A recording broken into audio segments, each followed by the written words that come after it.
Hello, family. I'm Janaya Future Khan, and this is Dark Woke. Just before we begin, I want to say thank you to all the listeners out there, and a special shout out to all the supporters of the show. You make this possible. It means the world to me. If you'd like to become a supporter of Dark Woke, we'll have the Patreon linked in the episode right up below. Okay, this episode is all about the ceasefire. All about the ceasefire. Which ceasefire? Because there have been several at this point, none of which Israel has respected, not one time.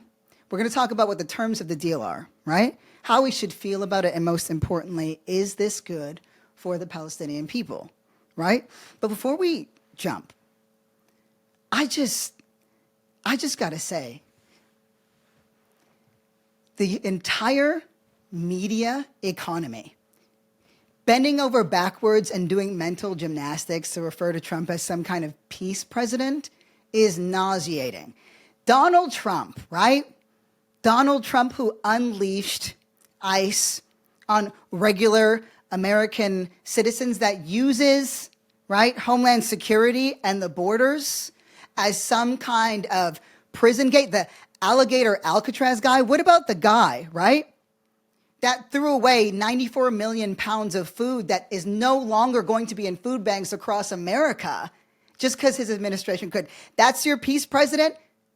Donald Trump is a peace president is like calling Jeffrey Dahmer, right, the leader of the anti-obesity campaign, because he said one day, "I'm full." Okay? This is deeply unserious. This is deeply unserious behavior. More importantly, we have no reason to believe, not a single reason to believe, that Israel or Netanyahu was going to honor this, ceasefire deal for any reason, because they never have, right? They never have. They never, not once have. We've had, this is the third one, though you wouldn't know it. You would know it based on what Donald Trump is saying. It's the third ceasefire deal we've had. Now, there are a couple of changes, and one in particular that I think is significant, but we are going to get there, right? So first and foremost, right, Netanyahu. I don't want to talk about this guy. In fact, before we get into things, I do have to say this episode is really hard for me. This was a difficult episode to put together because I don't even know how to articulate the level of You know what? I feel embarrassed. I feel embarrassed that this is considered a win. I feel embarrassed that the left had nothing to do with this or has seen any wins. Like, we haven't seen a single win that was meaningful. And that doesn't mean that this is not important, especially as we break down what is significant for the Palestinian people now. I am just a little bit grossed out that work is happening related to Palestine. Interventions are happening related to Palestine because, again, it's America that's bankrolling the genocide against Palestinians. And here's another thing that's happened that we've had no hand in shaping, right? So I am a spectator, and you are a spectator, because we simply have not built any kind of meaningful power in order to actually help shape and inform the experiences that we are funding for other people around the world, right? We can't even properly intervene in what is happening to people here in America where we live, where we are powerful, or could be if we made a couple of changes. Now, I'm not just going to sit here and bitch about it. We're building that change, right? We are. There is a sleeping giant that's starting to stir. But if we aren't willing to do things differently and lose the riffraff, I worry. I worry about, it's easy, I think, to critique power. It's easy to sit back and say, this is not good enough. And you want to know something? I felt that way. I really did. I still feel that way. And at the same time, the hubris, right? 2,000 Palestinians have been freed from prisons. 2,000, right? That each and every one of those people are as unique and full of dreams and love and ambition and have family just like you and I do. And yet somehow we keep reducing these folks to a number. And it's easy to say, well, how could this be a win? But for every person released, it is, right? for the person who was facing 2 to 3 decades for a stolen bike, that kind of bullshit, right? Who ended up serving, 3 years instead of 17, that's a win, right? For the family that got to hug that person and hold that person and see them again, because Israel disappears people. That they're exceptional at disappearing people. That's what they do. That's what an apartheid state does. So the question is, does this ceasefire change the apartheid state? No, not in the slightest, right? So if there's anybody out there that is feeling as complex as a series of emotion as I'm feeling, just know you're not alone. And it is so important, I think, to remind ourselves of Palestinians as actual people and not as a political point to make, a thing to measure, the Biden administration or the Trump administration. No, these are people. These are human beings. And I am frustrated with how decentered that becomes in the left as a whole, because I think then the conversation wouldn't have been, oh, Kamala's just the same as Donald Trump and the Biden administration is the same. It doesn't really matter. And if that is in fact true, right, what did you do about it? What did we do? What did abstaining from voting do? What did, and this isn't even to blame those folks, because I have illustrated in this episode already, right? Sorry, not in this episode, in several others. But you know what? I think we got rid of it. So this is a great time to remind folks that I did the math. Every single person who didn't vote wouldn't have made a lick of difference. Just based on the numbers, folks who abstained from voting, it wouldn't have, every single one of those folks could have voted, and it wouldn't have made a difference. Trump still would have won. So this isn't because they failed. It's us as a collective, and I just had to break my timeline that I do now, because I was struggling today. I was really struggling, not just because, we love a tangent over here. I was struggling because I was like, what does this do, right? What does talking about this more do? If this is what the work is, this is part of it, because this is where we've also lost, then it's just simply not enough work. And I think that's it. I think that's the conclusion that I'm drawing. I want to do more work. This is simply not enough work. I'm dissatisfied with the level of output that we have as the left. I'm dissatisfied. So, knowing that, I decided instead to spend more time reading about families being reunited than I did about scoring political points, which I think is a good thing for us all to remember. And ask ourselves, or let me ask you, aren't you pissed off that it's the Trump administration that's saying that they scored this big ceasefire deal, right? And listen, I'm going to shred that deal to pieces, right? But isn't that frustrating? That knowing what this administration believes, knowing that there was something insidious behind the scenes that had to take place to force Netanyahu to participate. And again, this is not the end, not even close, right? What this ceasefire is, and now let's get into it, okay? So I'm going to tell you how it happened, what it entails, and why Netanyahu is the biggest bitch on the planet, and what he's going to do to fight this tooth and nail every step of the way. So what happened, right? So over the weekend, Trump decides he's going to go out. He's going to fly out to Egypt, and he's going to sign a peace deal, right? He's going to bend Netanyahu's arm as much as he possibly can, and he's going to secure this peace deal. And, there's a backstory here, which we may or may not get into a bit later, where Trump just woke up one day and decided he wanted a Nobel Peace Prize. And then this became a priority, but, we've got time for that. So let me break down what happened. So the weekend, he goes out to Egypt. He signs the peace deal. Do you know who's not there? Benjamin Netanyahu, right? Benjamin Netanyahu did not decide to join the event, even though Trump tried quite a bit to bend his arm and force him into compliance. Netanyahu was like, nah, I'm not going to go. I'm not going to sign this thing. I don't feel like I should have to. So who else is there? You've got the president of, the Arab Republic of Egypt. You've got the emir of the state of Qatar, right? And you've got the president of the Republic of Turkey. So that's who goes. The thing gets signed. They call it Trump's peace deal, right? And the question is Benjamin Netanyahu going to honor it, right? So I was like, what was his response? What was his response? While Trump was standing in front of the Knesset, which he did, and saying, this is a new day. You don't get to do what you want to do anymore, right? And listed in this ceasefire deal are 20 points.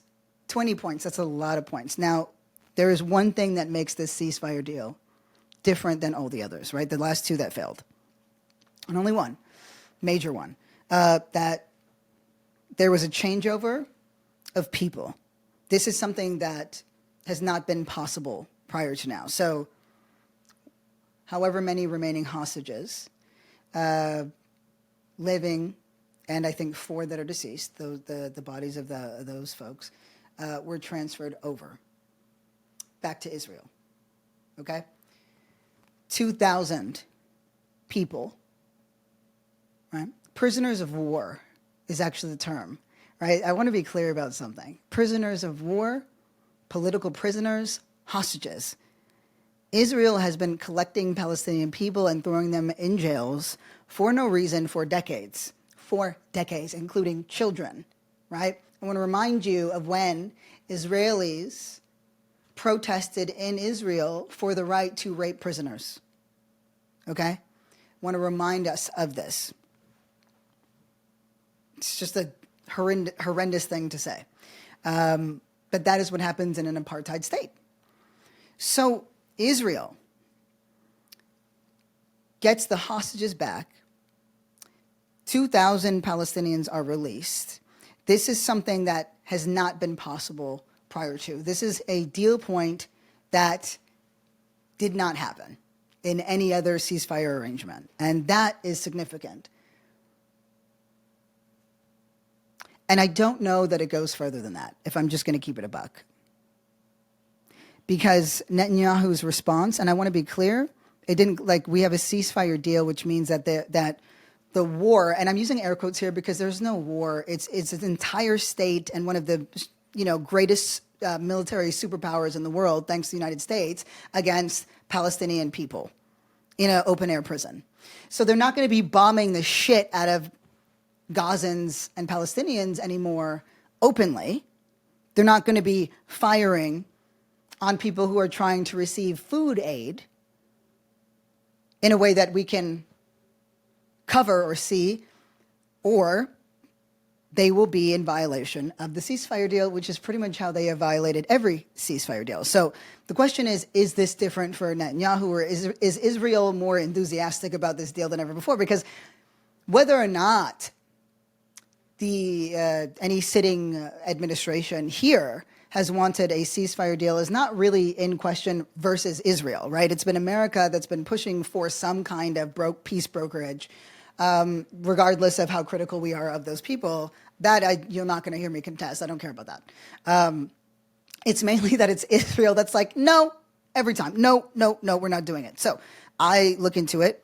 Netanyahu's response, and this is per CNN's reporting, is, when Trump was giving this like long-winded speech to the Israeli Knesset, which is their Congress, their parliament, he shouted out Benjamin Netanyahu for having the, quote, guts to recognize the time was right to end his 2-year war, when actually Netanyahu did no such thing. In fact, right, he refused to attend the deal signing,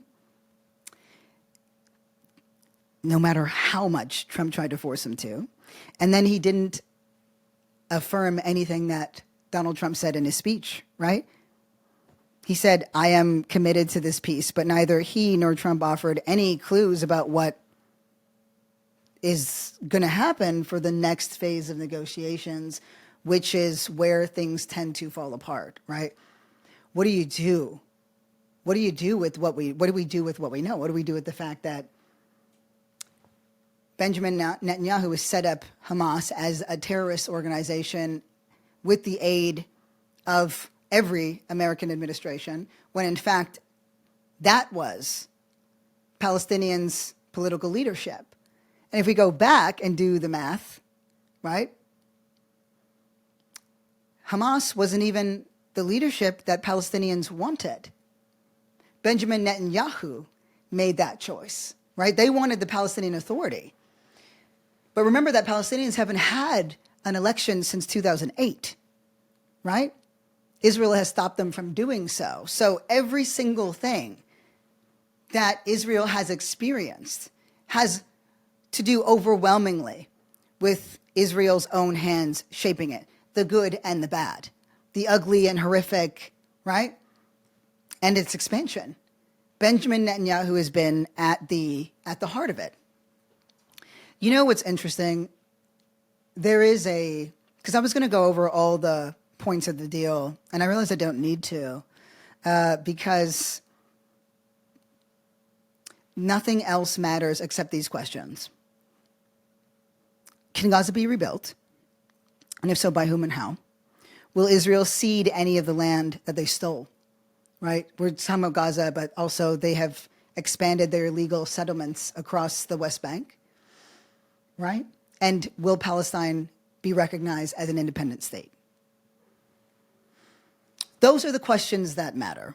And at present, this is what we know. Right? In order to know where you're going, you got to know a little bit about where you're coming from. We don't have to go far back for this. Benjamin Netanyahu has been such a warmongering, horrendous, hideous human being that he has prolonged this war and its effort at every possible chance that he's gotten to save his own political career. How do I know that what I'm saying is true? Do you know that the New York Times is probably one of the most virulent, I got it almost? Virulent. Damn. You know what? One of you is saying that the right way. And you need to send me a voice note and tell me, okay? But they have been so pro-Israel this entire time, right? Like just unbelievably pro-Israel. That's been the media bias in the New York Times. Even the New York Times had to write a damning, right, expose in July 2025 of all the ways that Benjamin Netanyahu has worked tirelessly since October 7th, 2023 to prolong the war as long as possible. He could have gotten those hostages back in weeks. He could have gotten them back in days. It was never about the hostages. It was never about the safety of Israelis. It was never about Palestinians. We know that. It wasn't even really about Hamas. It was always about his political career. And his response to this ceasefire deal is consistent with how he's responded to everything related to Israeli apartheid and Palestinian genocide. He's going to keep doing what he wants to do because, and this is where there's a parallel between America and Israel, because well, God knows they're certainly in bed together. There are other players in the game when it comes to the Knesset and Israel and what Benjamin Netanyahu does or doesn't do. Now, I want to be clear, he is an extremist in every sense of the word. Benjamin Netanyahu believes overwhelmingly in Palestinian genocide. But I want to remind you of Trump's first administration in 2016, right? In his first administration in 2016, he wasn't as effective, was he? Do you want to know why Trump wasn't as effective in seeing through his agenda? Because he didn't have consolidated power. He didn't have a consolidated power base, and he worked tirelessly to get that, right? And what we saw in those years, from his first administration to his second, is that the fringe players, the most extreme people, right? And back then, those players happened to be, Marjorie Taylor Greene, Matt Gaetz, they were like too freaky, right? Ted Cruz was a bit of a joke, right? That little goblin man, Stephen Miller, was a bit of a pariah, right? Homan was not a thought on people's minds in any meaningful way. But what you saw, and what we've seen in the past several years, since 2016 to now, is that the most extreme version of the right has sort of hijacked the entire GOP. And that's not because they didn't want to be hijacked, or they're not some innocent sitting body. That's not what I'm saying. I'm saying that they built their power, right? And while that was happening, because that's the job of extremism, is to seize power, right? And for your own particular agenda. The same thing was happening in the Knesset in the last several years, right? We've seen extreme factions become the status quo. And in this, we should see the necessary points of intervention and what happens when we don't stop the consolidation of power across the right. So back in 2024, right? Benjamin Netanyahu has this opportunity. This is 6 months after our October 7th, 2023, right? So at that point in time, the proposal, the ceasefire proposal on the table would have paused Israel's assault on Gaza for 6 weeks, right? This would have created a window of negotiations for Hamas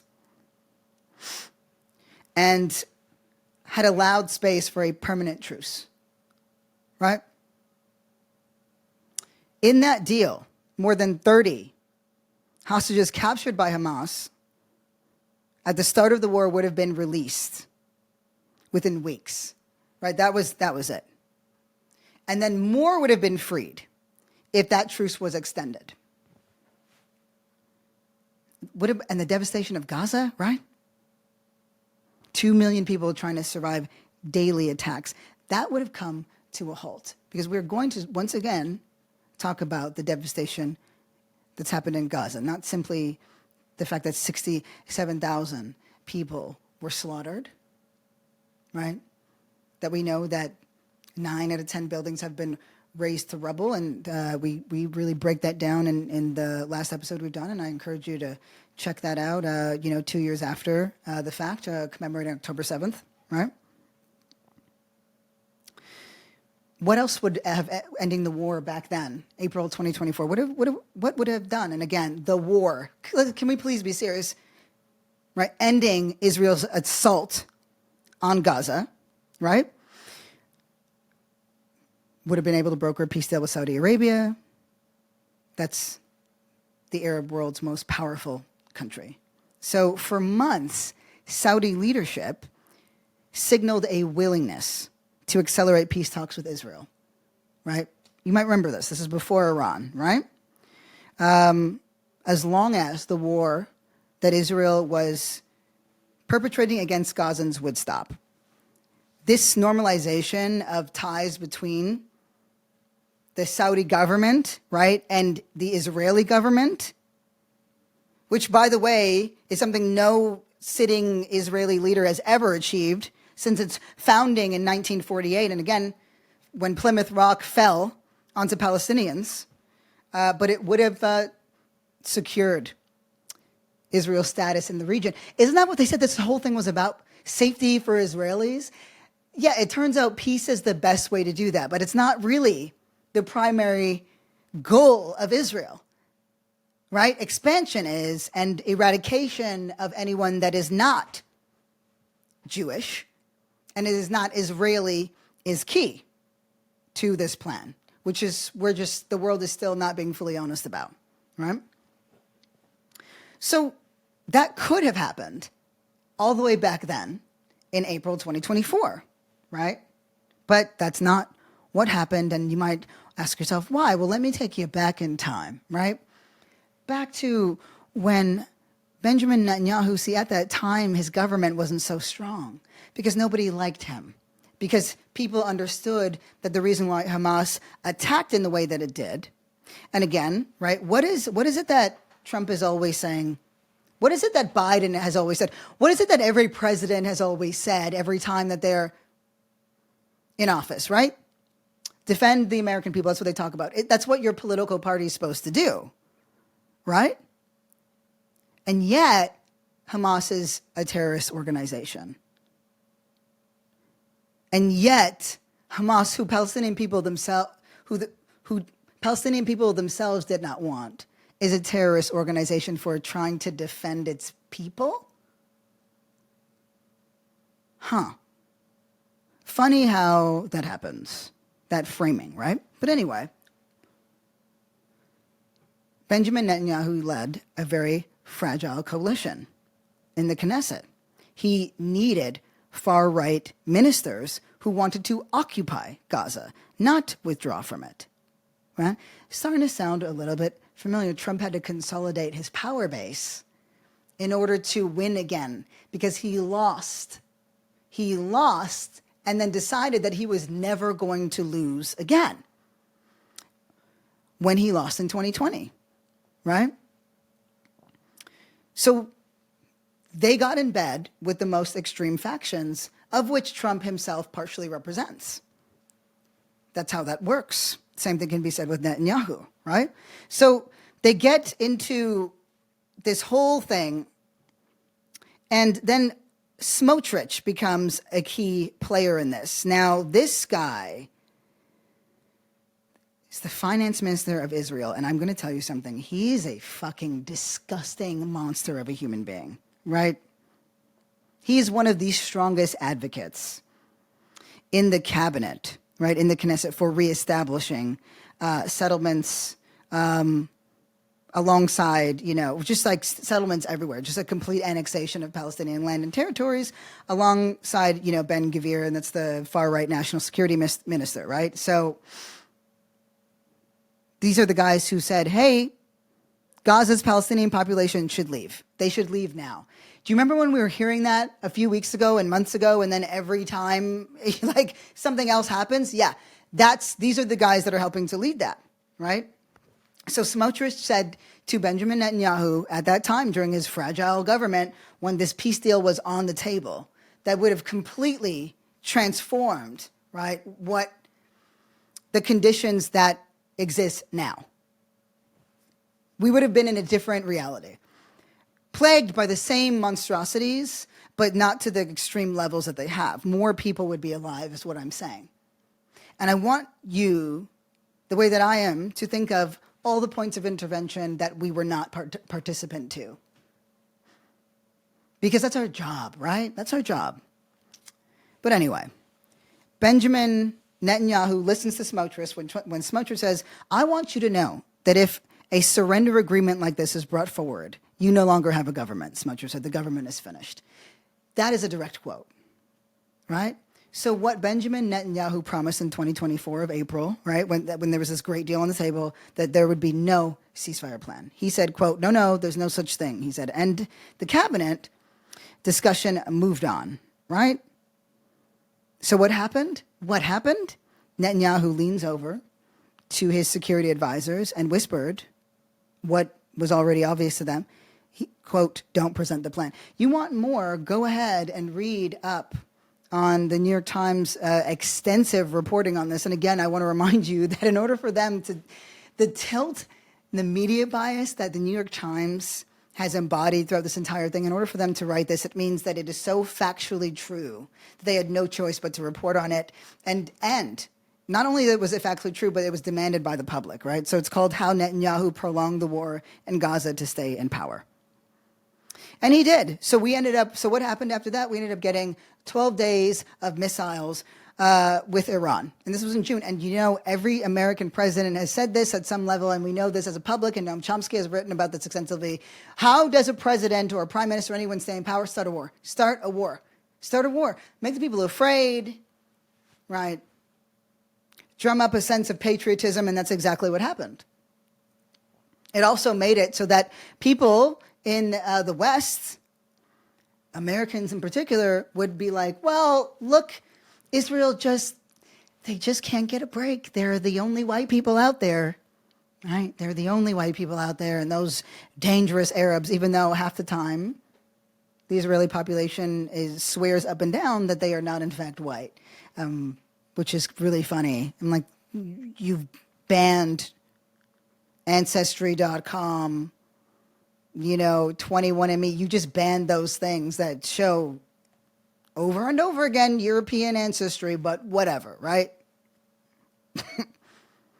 They said don't present the plan. The plan didn't get presented. Now we have a war with Iran.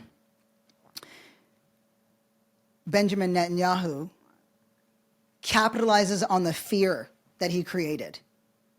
Do you get what I'm saying? Israelis were like, hey, you're not freeing my loved one from Hamas. This is not a priority for you. A lot of the families of the hostages realized, right, that Benjamin Netanyahu didn't give a shit about their family members and so started to protest against them. Well, I think that it is highly probable that certain areas of the Iron Dome suddenly experienced weaknesses that they'd never experienced before because, well, they said it was impenetrable, but a lot of those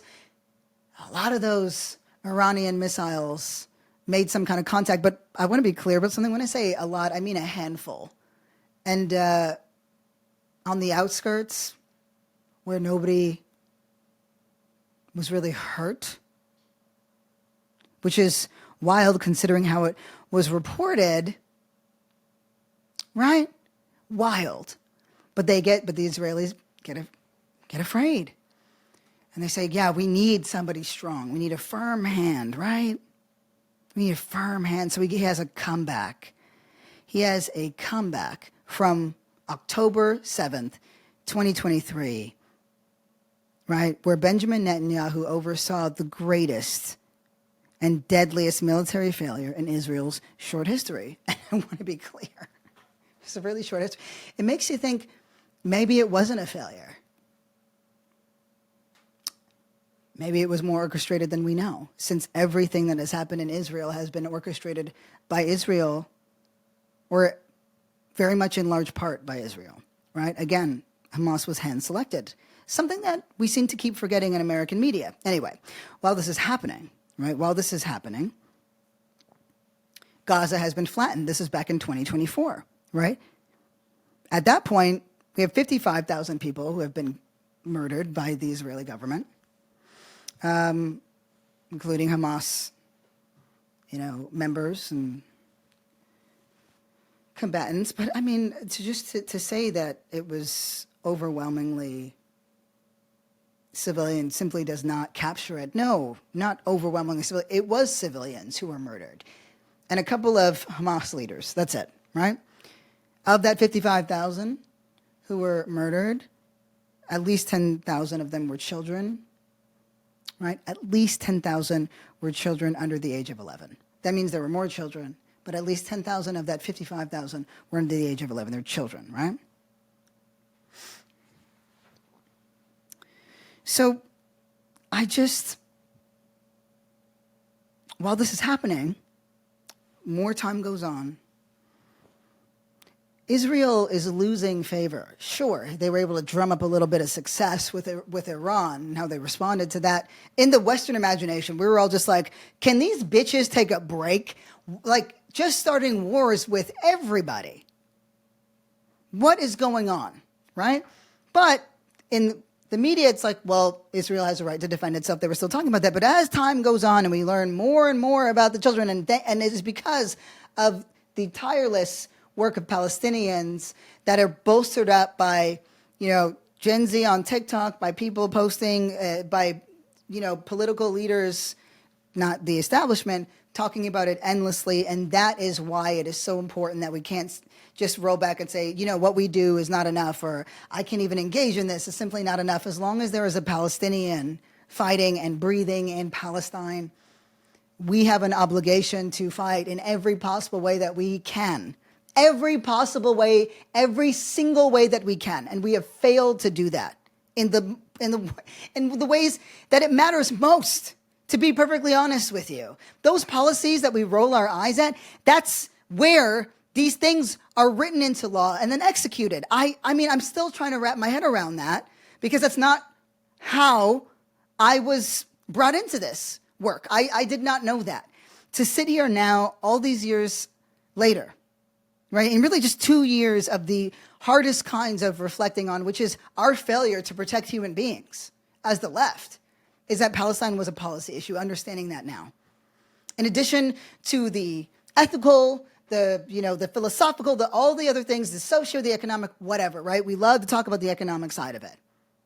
But it was a policy issue, and that's where we failed. And that's where we continue to fail. Right? So, the sympathy that Israel garnered in its back and forth with Iran kind of dies out because they keep murdering children, they keep murdering parents, they keep murdering doctors and journalists and food relief aid workers, right? They just keep murdering people, right? The International Court of Justice weighs in, right? They're deciding on whether or not this is in fact a genocide. Of course, we know that it is. At the time, right, we had Joe Biden in his last term.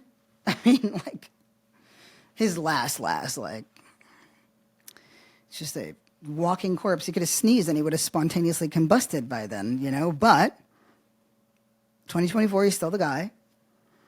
And his failure to end the war splits the Democratic Party in half, right? And it helped to create a moment that saw Trump's return to power, right? Whether or not that would have happened, we can't say for sure, but we did not have any consolidated base on any level, right? And I think that's where the next iteration of this fight needs to happen, is what would it look like if we consolidated our power? But anyway, that's to say that is merely one example, just one example where Netanyahu actively chose not to. That piece details an unbelievable amount of opportunities where Benjamin Netanyahu could have ended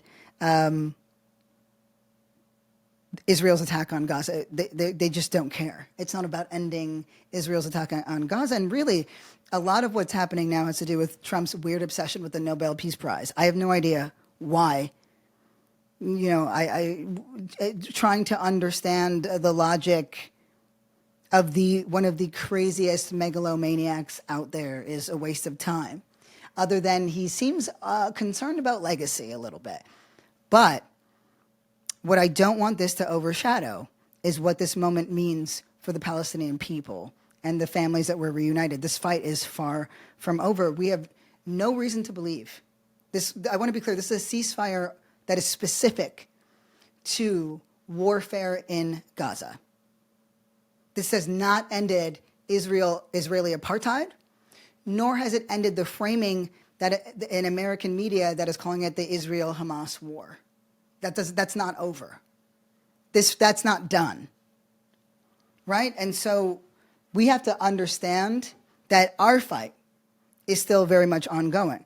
I'm having, and I hope that this episode is making sense because I'm processing this. I woke up furious. I couldn't really figure out why. And as I started to unpack this episode, it was revealed to me I'm embarrassed by our powerlessness, which is a choice in this era, and one that is being changed, right? And I had to remind myself to be moved by what this means for Palestinian folks who are reunited. Whether or not we had the hand in shaping this that we should have, one of the most brutal, one-sided attacks in human history has ended, even if it's temporary. And that means something to the people who have enduring it. It might not mean as much to us, but that's because we get to sit back and talk about how this makes us feel. Right? So, the questions that I posed, it might be good to think about those now. Will Gaza be rebuilt, right? Because I know we got to wrap this, and I like to be a happier chap. I'd like to be a happier chap, but in this moment, I can just feel all the all the not enough of this and hold the fact that it is a victory for the people of Palestine because the world gave them nothing. The world gave them nothing, and they won this.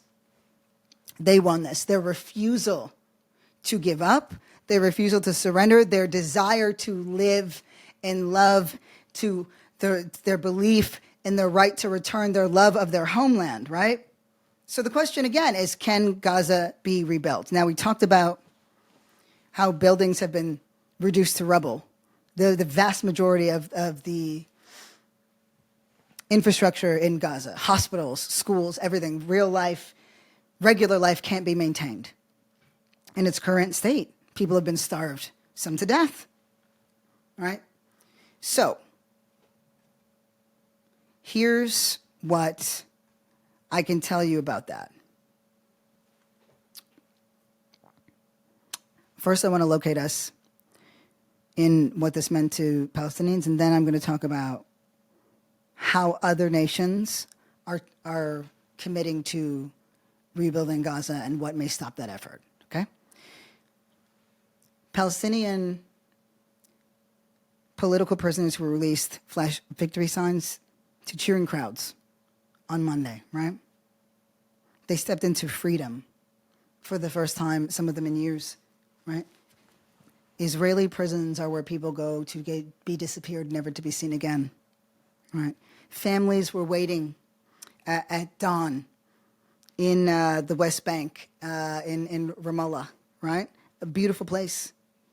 And they cried, and they came up and you know, the newly released Palestinian folks came up in buses, right? Carrying nearly 2,000 people.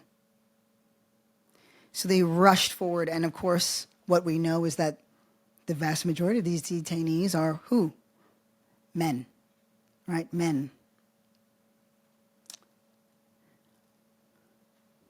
That is on purpose. Killed children to ensure that the next generation doesn't survive, and remove the people who could protect them. That is just genocide and apartheid 101. Women and mothers, their priority will be to keep their children safe. Kill the children. Bury the men. So they get reunited, right? Men are described as looking haggard and exhausted. I wouldn't use those words. They've endured torture and torturous conditions, right? Israel even did Greta bad. Greta Thunberg, you know, she got the most. She is truly the most well-known, internationally well-known leftist that we have, right? Israel abducted her and tortured her. She made sure that the media stayed true to focusing on Palestinians, but they were willing to do that to one of the most recognizable faces on the planet. What do you think they did to Palestinians that no one's ever heard of? Nasser Shahadeh, right, who was released after serving 3 years of a 17-year sentence, said this feeling is indescribable, right? He was not expecting to be freed ever. So this is a real thing that is worthy of pause and consideration, right? Wouldn't we like to have a hand in shaping the reuniting of families? Isn't that something that we would want some sort of hand in check? Doesn't it infuriate you that Donald Trump, or even fuck it, whatever, but like it didn't happen under these circumstances, but the Biden administration or even the Harris administration that would be more impactful than us? It doesn't matter if they're the ones who, at the end of the day, rubber stamp it, because we know what we did, but we didn't do enough this time around. And I think, you know, what you're hearing is my anger and frustration at our lack of power, right? And I'm going to fix this tonight, but it is overshadowing this moment for Palestinian people. And I'm going to keep trying to correct that. Because here's the thing that the right does really well. And then I want to move into whether or not Palestine can be rebuilt and what's and really specifically Gaza and what's stopping it. And we'll wrap it there. But, the right just makes shit up. Did you know that? Yeah, I know you knew that. But what I mean is, they just say anything, but then they make it true, right? They make it true. And at first, it seems so absurd or so ridiculous that we laugh at it or we ignore it, right? But repetition works. They say it with, they said it with, migrants, they're criminals, they're this and that. They said it, Haitians are eating the cats and dogs, right? Black people are lazy and criminal and this and that, right? Deviant, but you repeat it enough times, and then it gets repeated over and over and over again, and they own the most well-funded propaganda machine, right, in America. Across the board, I'm talking about alternative and traditional media, right? But that's not why they're winning. That's not why they're winning. Or at least it's not simply the only reason. They fight to make it true. So right now, we want to roll our eyes and laugh. I mean, I can't tell you. My eyes, what is it? My eyes roll so far back, you know what I mean? I saw God when he was about this high, right? So far back my eyes rolled about that Nobel Peace Prize thing. But then, so we laugh about it, but then what happens? This, right? This happens. And then the framing, Trump is the peace president, and the repetition will happen over and over and over again. And I'm thinking, as we consolidate the left, what things can we say and then make true, right? What if because the things that we fight for are pretty fucking good. They're universally good. They're true. When we say things like the rich already have socialism or whatever, we spend so much time walking back our politics for fear of, having to own it or fight, that we just don't say the things enough, and we don't say them enough of us. And so that is something that we have to change, undoubtedly. So, can Gaza be rebuilt? That's the question. Arab nations, right, including Saudi Arabia, are saying that they could do it. They would be willing to rebuild Gaza. It's important for them to do it. They're committed to doing it. It's just that they don't know if Benjamin Netanyahu is going to allow them to do that without burning everything to the ground. That is the major obstacle to Gaza being rebuilt. Tell me that's not disgusting, right? So, because this is what we're up against. This is what we're up against. Arab leaders have to bankroll Gaza and improve their diplomatic ties with Israel. That's a really difficult task, right? They wouldn't even, Benjamin Netanyahu wouldn't even show up to this ceasefire deal, right? This peace deal. I'm using heavy air quotes there, bunny ears, right? And it would take an incredible amount of wealth to rebuild this devastated strip of land, right? So they won't do that until they get assurances that Israel won't restart its bombing campaign, which is what they've done for every previous ceasefire, right? So leaders, that's including Saudi Crown Prince Mohammed bin Salman, who's the de facto ruler of the most powerful Gulf state, because it's just the Gulf is made up of different nations, but Saudi Arabia is the strongest, right? They want very, very firm signals, right, that a process was underway that would result in an eventual Palestinian state. That would require buy-in from Netanyahu, and he's been unwilling to provide that, even under pressure from Donald Trump. So whether or not Gaza can be rebuilt is not in question. It absolutely can. It's whether or not Israel will allow it to be rebuilt, and they will not. So I think we've seen the absolute limit of Trump's power. I want you to think about this, right? How much power Israel has over America. We have the most authoritarian, theocratic, fascistic administration in the history of the country, right? Openly so. doesn't give a shit about precedent, about the Constitution, about its relationship to other countries. It's burned bridges with America's closest allies, right? It's done it with everyone. Canada, the UK. Everybody can get that smoke.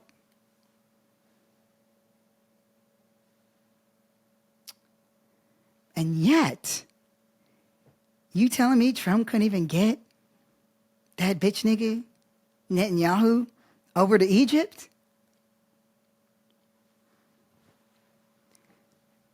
That's telling.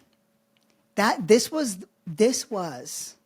the first complete affirmation that I have of it's not simply a matter of our Democratic presidents are weak. AIPAC and the Israeli lobby own American Congress through and through, even under a fascistic authoritarian regime. And by the way, I think that America will keep consolidating its power. I think that if we make a big stink when Israel, ultimately violates the ceasefire deal, which they will, it might force more action because the vanity of a narcissistic, megalomaniac and what actions they're willing to take to preserve their image is unmatched. But this guy also has dementia. I don't know if he remembers what he says half the time. So if we keep leaving what happens in the hands of the small, putrid hands of the absolute worst people on the planet, this is where we end up. And I can't do that anymore. I'm actually just, I refuse. I'm so not okay with any of this. I know I'm not the only one. I know there's so many, because I'm not even seeing people post about this. I'm like, oh, we're all so fucking pissed off and disgusted and embarrassed, and it's all at once. And it matters that 2,000 people got free. It matters. Because this whole thing is for Palestinian people. And we can never, ever lose sight of that. At this point, though, we've got to do more, or I don't think we can say we believe what we say. I don't think we can say we are who we say we are if we aren't willing to study from our mistakes and try every strategy and different strategies. And look, there are so many ways to tackle this problem. You don't need to do the one that makes you the sickest. But you better not get in the fucking way of it anymore. Because this new iteration of leftist movement that's coming, we don't have time for that. We're fighting under fascism, So I am sitting here with you, confused about how to feel in the long term. But for tonight, for today, I'm going to continue to read more stories of Palestinian folks who have been released. I'm going to continue to follow what's happening there. I'm going to continue to be a champion of the cause for a free Palestine and an independent state. And I think I want us to continuously remind ourselves, right? Because I don't hear this enough. I think we did this in an episode way back about how important it is to support the Palestinian economy. Not just sitting there talking and saying, this is, we have to care about the people of Palestine. There's a country there. There's a country there. And so if I'd ask for anything moving forward, it's that we use the words Israeli apartheid, right? Not simply genocide as if it's happening in a vacuum. Is Israeli apartheid? Genocide is a result of the Israeli apartheid. So that's number one, Israeli apartheid. And a Palestinian state, right? Free Palestine is great, but I don't think people are understanding. I think they think of Palestine as the people. But the people of Palestine are dying in defense of their land.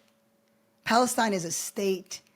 3 of the, big Western countries have now acknowledged a Palestinian state. And so that is where our fight should evolve, right? Building power, naming Israeli apartheid, and not a war or a conflict, and fighting for an independent and free Palestine. That's it. Fighting for a Palestinian state. I think that's where we grow. And I'm going to keep reading about these 2,000 people. I'm going to keep doing my work. But today I woke up and I was just so angry at, and take this with a grain of salt because I don't mean this literally. our like irrelevancy as a left. We represent every good, every fucking good that society can do us together, from education to healthcare, right? And we have allowed the absolute worst people in the country to hijack the country in the way that Israel has allowed the worst people in the country to hijack the country. And it's already a grotesque, it's founding the violence of it, the violence that created it. And we talked about that in depth, right? How so much of it always comes back to its roots in anti-Black racism. We have a new playbook, and it requires tactics for 21st century models of organizing. So, yeah, there'll be time for the little jokey jokes and but today I'm very, very, very reflective and grateful and more committed than ever. So this feels like a good note to jump on. I love you all very, very much. I'm so mad. Okay. I'm so mad.